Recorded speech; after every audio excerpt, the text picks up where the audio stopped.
Si vous vous intéressez au cinéma, vous avez peut-être entendu parler du test de Bechdel, un test censé évaluer la complexité ou non des personnages féminins. Si vous avez jamais entendu parler du test, on y reviendra dans la vidéo, pas de panique. Mais est-ce que vous connaissez la personne derrière ce test, Alison Bechdel?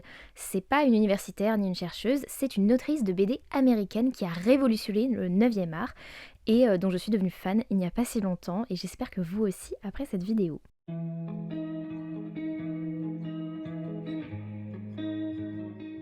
Bonjour tout le monde, je suis hyper heureuse de revenir sur YouTube finalement après une période de traversée du désert due à de nombreux rendus puisque je suis étudiante, donc là c'était la période où j'étais sous l'eau finalement et d'ailleurs elle n'est pas prête de s'arrêter, mais ça fait du bien de faire une petite pause YouTube parmi des journées de bibliothèque en solitaire et en plus je travaille à côté 20 heures par semaine, donc voilà, j'étais clairement dépassée par les événements ces derniers mois, mais je suis vraiment trop contente de revenir entre guillemets, et d'autant plus que je suis trop contente de vous parler de l'autrice du jour, Alison Bechdel. Alors je vais dire Bechdel, mais j'ai vu qu'on disait Bechdel.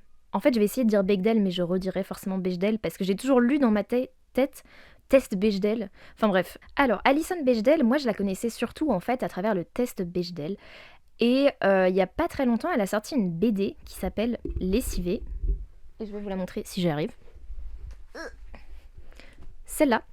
Et c'est mon papa qui l'a acheté parce qu'il est fan de bande dessinée. D'ailleurs, on est chez mes parents, on est dans sa bibliothèque de BD. Et quand il l'a acheté, bah, je me suis tout de suite empressée de lui voler parce que j'avais un petit peu envie de voir ce que c'était que les œuvres d'Alison Bechdel.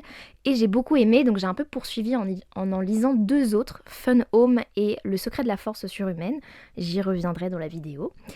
Et ça a été un peu une révélation. En vrai, ça a été une rencontre littéraire assez marquante pour moi durant, je pense, toute cette année. Donc voilà, je me suis dit pourquoi pas faire une petite vidéo un petit peu plus tranquille sur la BD. La BD, c'est un art que j'aime beaucoup depuis que je suis enfant. Alors, je sais qu'il y a des gens qui vont appeler ça roman graphique. Moi, j'appelle tout BD. Roman graphique, j'ai l'impression que c'est un terme un petit peu pour légitimer entre guillemets l'art de la BD pour le rendre un peu plus noble en appelant ça roman. Moi, ça me dérange pas d'appeler tout BD et de dire que c'est de l'art, quoi. Donc, je dis BD. Je sais pas si en commentaire vous avez une opinion là-dessus. Je serais curieuse de prolonger un petit peu le débat avec vous. Voilà, donc j'appelle tout ça BD, mais c'est quand même des très gros formats qui font à peu près 200 pages. C'est voilà, assez costaud quand même. Comme je le disais, Alison Bechdel, je la connais surtout via le test de Bechdel. Alors, on devrait dire plutôt le test de Bechdel-Wallace, du nom de la personne avec qui elle a inventé ce test. Ce test, c'est un petit outil à la base plutôt créé comme une blague. C'est dans un strip d'une BD qu'elle a mis au jour cet outil. Et ça vise, à travers 3 questions hyper simples, à vérifier si dans un récit, dans un film, les personnages féminins sont complexes ou si c'est juste de pur faire-valoir. Il y a 3 conditions pour passer le test. La première, c'est qu'il faut qu'il y ait 2 personnages féminins dans l'intrigue et que ces 2 personnages féminins au minimum aient des prénoms. Ils soient identifiés, quoi, prénom et nom. La deuxième condition, c'est que ces personnages féminins discutent ensemble au moins un moment dans l'histoire. Et la troisième condition, c'est qu'elles discutent de d'autres choses que des hommes.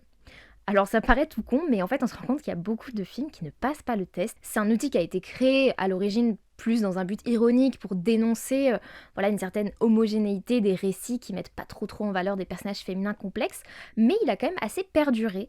Et pour le coup, c'est un test qui est utilisé très souvent dans la pop culture, on en entend parler, où il y a souvent au moment des prix, des Oscars, des Palmes, il y a des journaux qui s'amusent à voir, je sais pas si les 10 dernières années, combien de films ont passé le test.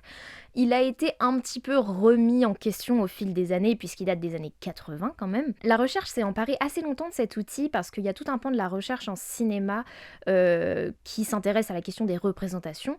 Et c'est un test qui a été utilisé plutôt pour parler des films, pour critiquer les films.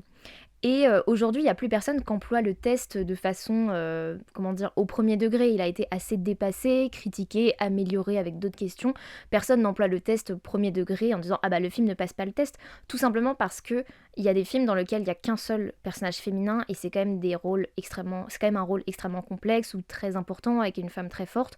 Par exemple, Gravity, c'est un contre-exemple de film qui passe pas le test, mais c'est pas un film qui est sexiste ou misogyne pour autant, au contraire.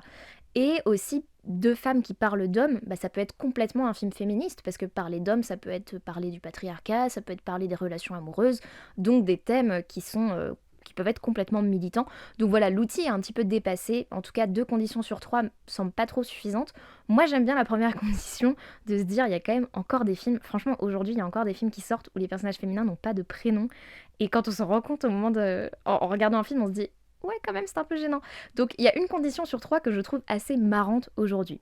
Donc voilà, Alison Bechdel, moi je la connaissais surtout avec ce test.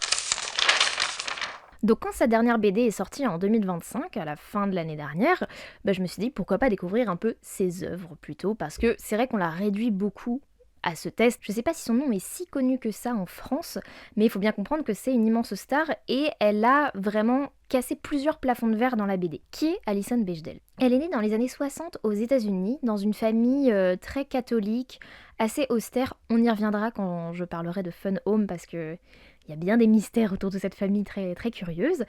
Et quand elle est enfant, elle est déjà passionnée par le dessin. Et en fait, ce qui est marrant, c'est qu'elle dessine beaucoup des personnages masculins parce que la littérature jeunesse, à l'époque, c'est surtout des personnages stéréotypés pour les femmes et donc elle s'y reconnaît pas trop et elle dessine beaucoup de personnages masculins. C'est un événement qu'elle a souvent raconté. Et elle finit par partir étudier à New York et là, elle met peu à peu des mots sur son homosexualité. À New York, c'est là qu'elle comprend vraiment cette part importante de son identité. À ce moment-là, elle perd son père et en fait, elle va mêler la pratique de la bande dessinée à un geste militant. Parce que la première BD qu'elle va créer, ça s'appelle Gwyn à suivre. C'est une série dans les années 80 qui suit une bande de lesbiennes. Et c'est une série qui est d'abord publiée un peu dans des cercles underground et qui peu à peu la fait gagner en notoriété. Et en fait, très longtemps, elle va rester dans cette niche en fait, cette double niche. Cette niche de la BD, qui est un art encore marginal à bien des aspects, et cette niche de la communauté LGBT. Et c'est dans les années 2000 qu'elle commence vraiment à être très connue auprès du grand public avec la BD Fun Home qui est sortie en 2006 et qui en France est d'abord parue dans des journaux comme Libération, juste voilà quelques pages. Donc Fun Home a un succès qui l'a fait connaître assez mondialement et elle est la première surprise. En fait, ça lui convenait assez bien apparemment de rester dans sa niche et tout, surtout que elle vivait de son art et tout, donc elle était assez tranquille.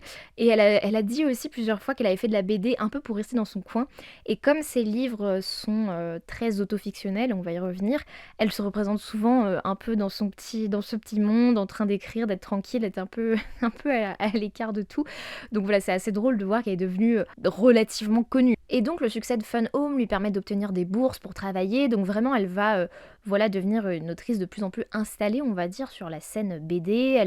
L'année dernière, elle était en finale du Grand Prix de bande dessinée d'Angoulême, donc peut-être un des prix les plus prestigieux de la BD, mais elle l'a pas eu malheureusement. Justice pour Alison, elle aurait dû l'avoir. Mais bref.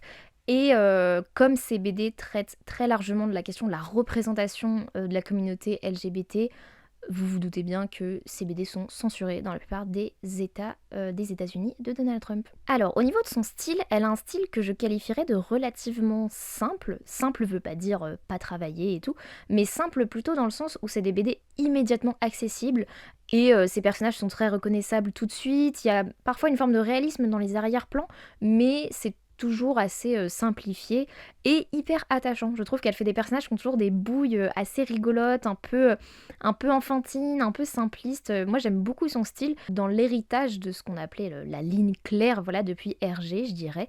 C'est pas une autrice qui va être voilà, dans des démonstrations stylistiques ultra virtuoses comme peut l'être Enki Bilal ou peut aussi l'être Möbius. C'est vraiment un style qui est voilà, accessible, simple, hyper originale quand même. Je trouve qu'elle a une vraie patte très singulière et de livre en livre on reconnaît son style et notamment parce qu'elle se met en scène, donc on reconnaît aussi son personnage, son double de fiction au fil des livres, mais sinon voilà, c'est un style qui est très épuré. Alors c'est le temps d'entrer un petit peu plus en détail dans ces BD.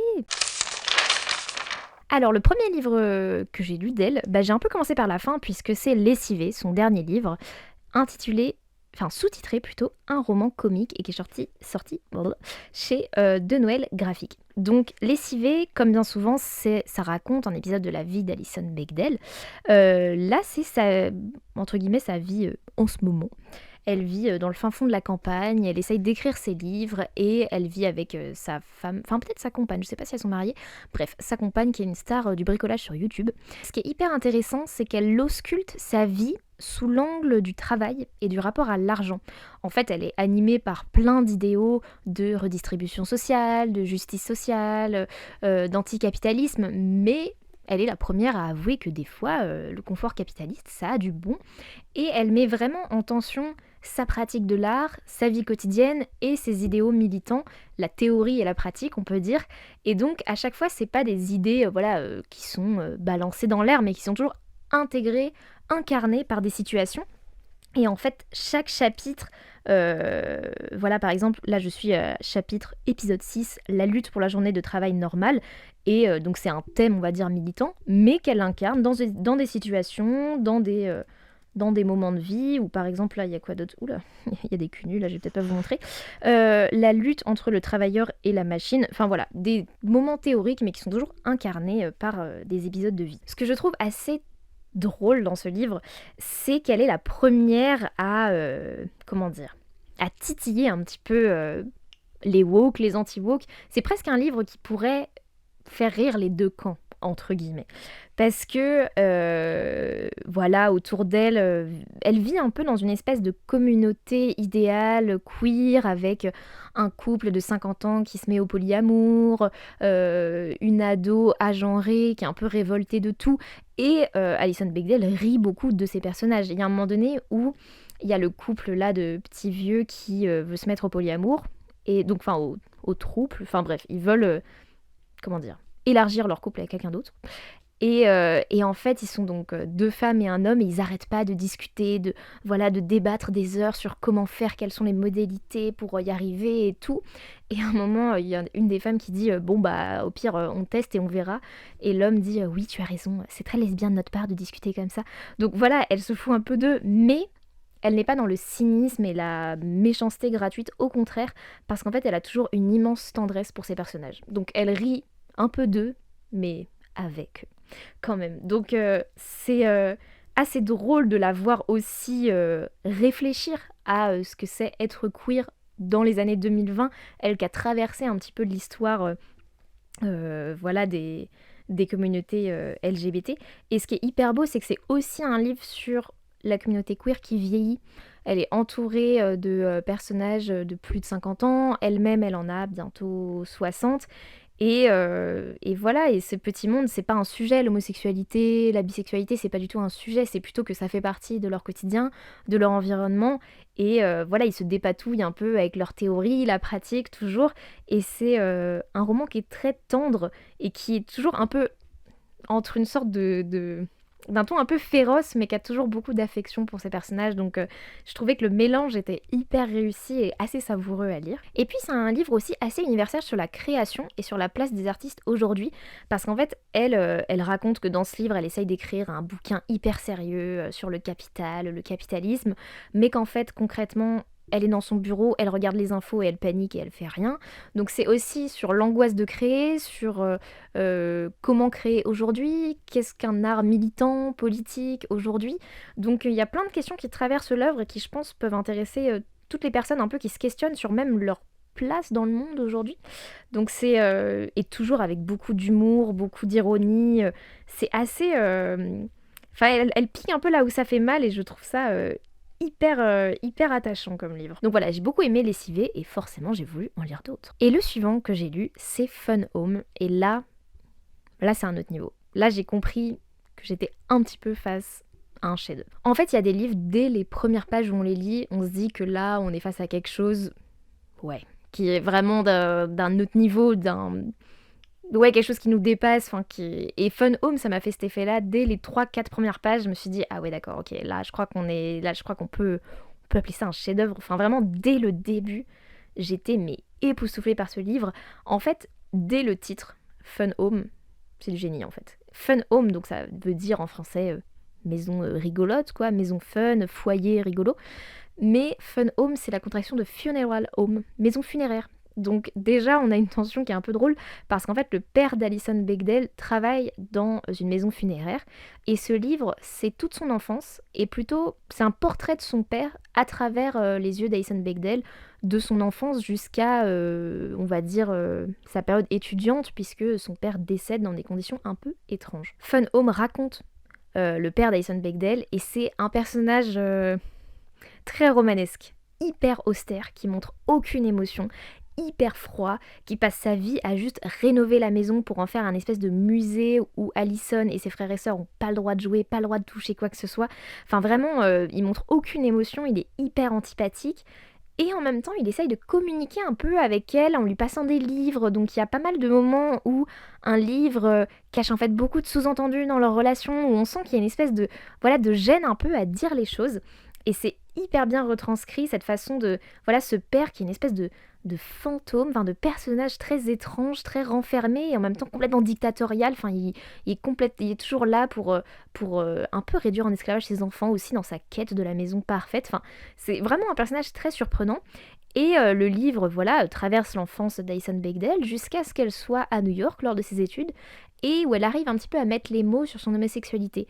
Et elle l'annonce à ses parents et en fait elle apprend que son père était aussi homosexuel. Je vais vous citer la phrase exacte. C'est page 21, donc c'est pas un immense spoil, on y arrive très vite. Il passait pour un mari et un père idéal. Mais un mari, un père idéal, a-t-il des relations sexuelles avec des mineurs? Voilà, donc page 21, on fait ah oui, d'accord, ok. Là, on n'est pas exactement dans le même livre.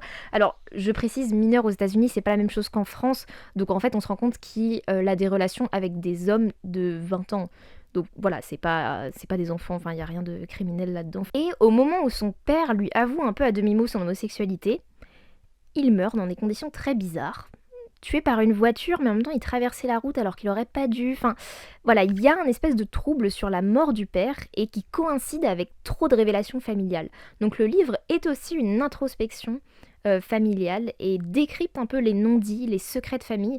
Et ce qui est ultra beau, c'est qu'en fait, c'est vraiment... elle revient sur des épisodes de son enfance et elle raconte aussi ce que c'est qu'une famille à travers les non-dits, à travers les mystères. Il y a beaucoup de moments au début du livre, surtout, où il y a des chapitres qui sont centrés à chaque fois sur un lieu. Sur la maison bizarre, là, en reconstitution de manoir, sur la maison funéraire. Et à chaque fois, on voit les personnages dans ces lieux qui, voilà, il leur arrive plein de choses. Et habiter un lieu nous permet de comprendre ce que c'est qu'une famille, comprendre ce que c'est qu'un groupe. Et ça, c'est un truc que je trouve hyper original et hyper beau dans son livre. C'est à travers les salles, à travers les différentes pièces de la maison, on comprend comment fonctionne le noyau familial en quelque sorte. Donc elle a vraiment trouvé une forme, je veux dire au sens esthétique, quoi, pour raconter son histoire et l'histoire de son père. Ce qui est parfois un petit peu difficile à lire, et je vais le redire pour la troisième BD, parce que c'est ça qui m'a beaucoup moins plu dans la troisième BD, c'est qu'elle utilise beaucoup de références littéraires. Par exemple, il y a un livre de Colette que son père lui prête, et qui est en fait un livre qui raconte l'homosexualité dans l'entre-deux-guerres. Et voilà, si on connaît pas très bien Colette, c'est pas forcément toujours hyper clair. Ou par exemple, il y a un moment où il prête un livre de James Joyce, et là, la narration, embrasse un petit peu la narration de James Joyce. Mais voilà, je pense que si on n'a pas toujours les références, et j'en avais pas toutes hein, pour vous le dire, c'est pas toujours hyper clair. Dans Fun Home, c'est pas trop gênant, mais dans le troisième livre dont je vais parler, c'est un peu plus gênant. Mais voilà, après, je pense qu'on peut quand même prendre vraiment plaisir à lire la BD sans forcément capter voilà, tout le réseau un petit peu de références, mais voilà, c'est un petit truc dont je devais vous parler quand même. Et ce qui est ultra touchant vraiment dans le livre, qui est comme le précédent, est aussi un livre hyper drôle, hein, vraiment, elle est vraiment très drôle. Et ben, ce qui est assez touchant dans Fun Home, c'est que petit à petit, elle a aussi besoin de raconter ce qu'aurait pu être la vie de son père, où il meurt dans les années 80. Et peu après, il y a le sida qui arrive et elle a besoin de se dire ah bah peut-être qu'il serait mort du sida s'il avait vécu plus. Donc c'est comme si elle avait besoin de l'inclure dans une grande histoire pour expliquer les mystères de ce père qui meurt et qui emporte avec lui toute une vie de non-dit. Et puis deuxièmement, ce qui est hyper intéressant dans ce livre, c'est que c'est aussi un témoignage, presque un document en fait historique sur ce que c'est être homosexuelle, être lesbienne dans les années 80. Parce qu'en fait, ce qu'elle raconte, c'est que être lesbienne à ce moment-là, bah, c'est presque faire acte de résistance. C'est appartenir à une marge, dans tous les sens du terme, à une communauté marginalisée qui a vraiment moins de droits que les personnes hétérosexuelles. Et très vite, c'est se rendre compte qu'on n'est pas forcément tout seul. Où elle raconte que elle commence à mettre des mots dessus, mais c'est dans les livres qu'elle va chercher des réponses, ou c'est dans les livres qu'elle essaye de comprendre pourquoi elle ressent ça, pourquoi elle a ce désir-là. Donc elle arpente un peu les bibliothèques en quête de livres, et puis petit à petit elle rencontre des gens comme elle, et le groupe amical devient aussi un groupe militant. Parce que être à la marge, bah, c'est avoir moins de droits et donc c'est forcément, bah, se battre pour en avoir les mêmes que les autres et voilà sa vie personnelle la plus intime rencontre une action politique et ça c'est un document, j'avais jamais lu ça avec autant de simplicité, autant de clarté et elle le raconte toujours avec beaucoup d'humour aussi parce que voilà, elle aime bien aussi un peu rester dans son coin donc elle doit aussi un peu lutter contre elle-même pour rejoindre le groupe, pour oser s'affirmer. C'est une BD aussi, moi j'adore l'univers un peu des maisons funéraires, c'est très bizarre à dire comme ça, mais ça m'a fait penser à la série Six Feet Under, où en fait, placer une famille dans une maison funéraire, ça permet aussi de questionner notre rapport à l'amour, à la mort, au temps, à la vie. Donc c'est toujours une situation fictionnelle qui est hyper forte, hyper intéressante. Donc vraiment c'est un livre qui est tout le temps hyper juste, qui parfois est très drôle et parfois assez bouleversant parce que elle raconte aussi le personnage de sa mère, qui est un personnage secondaire dans ce livre-là, mais qui aura le droit à un livre un peu plus tard, et comment cette famille essaye un peu d'avancer entre des personnalités qui sont ultra différentes, extrêmement secrètes. Et c'est vraiment un livre qui m'a marqué. Franchement, ça a été vraiment une claque et un des plus grands livres que j'ai lu je vais dire de l'année, mais franchement de ma vie en fait. C'est trop bien, Fun Home, lisez-le par pitié que rejoignez-moi en commentaire, rejoignez cette obsession. Et je vais être beaucoup plus rapide sur le troisième livre que j'ai lu d'elle qui s'appelle Le secret de la force surhumaine. En fait, dans Lessivée, elle raconte sa vie par le prisme du rapport au travail, à l'argent. Dans Fun Home, elle raconte sa vie en parlant de son père. Et dans Le secret de la force surhumaine, elle raconte sa vie en parlant de son rapport au sport et à l'effort physique. Et bon, faut le dire, n'étant pas forcément très intéressée par le sport, d'un point de vue ni théorique ni pratique, ça m'a moins passionnée comme livre. Mais c'est aussi ce qui m'a un peu gênée dans ce livre, c'est ce rapport qu'elle a aux références littéraires. Enfin, elle raconte sa vie, mais elle a besoin de parler sur de nombreuses pages de Margaret Fuller, des transcendantalistes comme Coleridge, Woodworth. Enfin, il y a un moment donné, c'était un peu beaucoup. Enfin, elle parle aussi de Jack Kerouac, que j'adore pour le coup, donc j'étais contente. Mais enfin, voilà, tout ça fait un peu beaucoup. Et des fois, je me demande si ça exclut pas beaucoup de lecteurs d'avoir besoin de recourir à ces figures-là. Elle explique leur vie, c'est tout de suite, c'est toujours compréhensible pour ceux qui n'ont pas forcément une connaissance de ces auteurs-là. Mais voilà, j'ai trouvé que c'était un peu trop, un peu trop intello entre guillemets le dernier. Donc j'ai pas, voilà, j'ai beaucoup moins accroché au secret de la force surhumaine. Mais ça m'a fait penser à un autre livre que j'adore et qu'il faut absolument que je vous conseille, qui est Journal d'un corps de Daniel Pénac, dans lequel il raconte, enfin un personnage fictif raconte sa vie par le prisme de tout ce qui est arrivé à son corps, donc les maladies, la puberté, le désir, et puis le vieillissement. C'est un livre qui m'a bouleversée et c'est assez... En fait, le livre d'Alison Bechdel est plus centré sur le sport, sur l'effort, mais elle raconte aussi son rapport au corps parce que il y a plusieurs chapitres sur ses 10 ans, ses 20 ans, ses 30 ans jusqu'à ses 50 ans, donc inévitablement parler du sport, c'est aussi parler de son corps. Donc sur ce point-là, ça m'a fait penser au livre de Pénac qui est un de mes livres préférés. Mais voilà, je reste un petit peu sur ma faim sur celui-là, donc je vous conseillerais plutôt Fun Home et lessivé si le thème de l'argent, du travail et de l'art, enfin de la pratique artistique vous intéresse plus. En bref, vous l'avez compris, Alison Bechdel, je suis fan de cette personne. Ça fait pas très longtemps que je la lis, mais vraiment, j'ai trop envie d'en lire d'autres. Le prochain que je vais lire d'elle, je pense que c'est un petit peu le pendant de Fun Home. C'est un livre qui s'appelle C'est toi ma maman. Le titre est vraiment pas fou par contre, enfin par rapport à Fun Home, et c'est le livre qui est consacré à sa mère. Donc ça va être hyper intéressant je pense de lire les deux, mais en fait j'ai tellement envie de relire Fun Home, je pense que je vais d'abord relire Fun Home, enfin bref, j'adore ces livres, j'aimerais vraiment que vous me disiez en commentaire si vous en avez déjà lu d'elle, et ce que vous en avez pensé et tout, ou si vous avez des auteurs, des autrices que vous avez aimés, qui pourraient voilà, prolonger un peu cette discussion. Mais voilà, c'est une autrice hyper marquante et je trouve qu'elle apporte quelque chose dans la BD d'hyper frais, d'hyper drôle, où elle a vraiment ce don de mêler des thématiques assez dures à des questions de représentation politique, mais toujours avec un humour qui permet une espèce de justesse assez folle et assez désarmante. Donc vraiment, je trouve que c'est vraiment une très très grande autrice. Et puis elle a réussi vraiment des choses assez rares, qui est d'avoir un peu élevé le plafond de verre, entre guillemets, en mettant voilà, des BD ouvertement queer et lesbiennes sur le devant de la scène BD internationale. Et je trouve que c'est vraiment le propre des grands artistes de voilà, parler de sujets hyper personnels, hyper intimes, et en même temps, réussir à toucher, n'importe qui. J'espère que cette vidéo vous aura plu. La prochaine, sera le deuxième épisode de la petite série consacrée aux Nobel. Heu, tout ce que je peux vous dire, c'est que c'est une écrivaine cette fois qu'on va aborder. N'hésitez pas à me dire en commentaire si vous avez, une petite idée, un petit peu vos pronostics.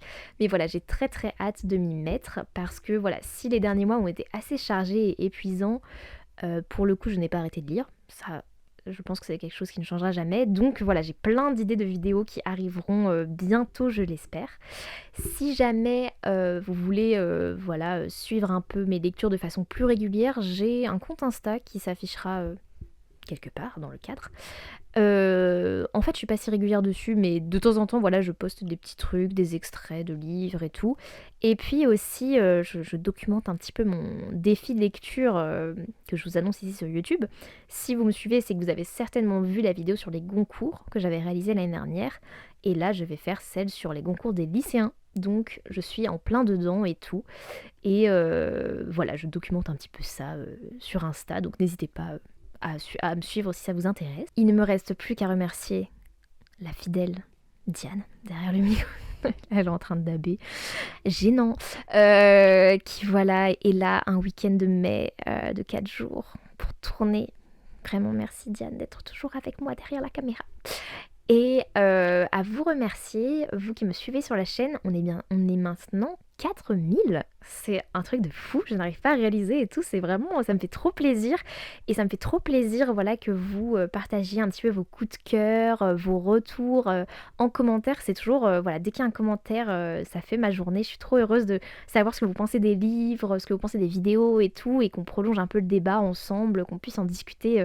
C'est vraiment une des joies pour moi de faire cette chaîne, c'est voilà, d'échanger avec vous. Donc n'hésitez pas à parler voilà, d'Alison Bechdel, de BD, même de, je sais pas, les lectures qui vous ont marqué. Vraiment, tout est accepté en commentaire, tant que c'est bien sûr bienveillant et sympathique. Voilà, en attendant la prochaine vidéo que j'espère sortir dans pas trop longtemps, mais je ne vous promets rien, mais j'espère. Il ne me reste plus qu'à vous dire à la prochaine, et en attendant, lisez bien.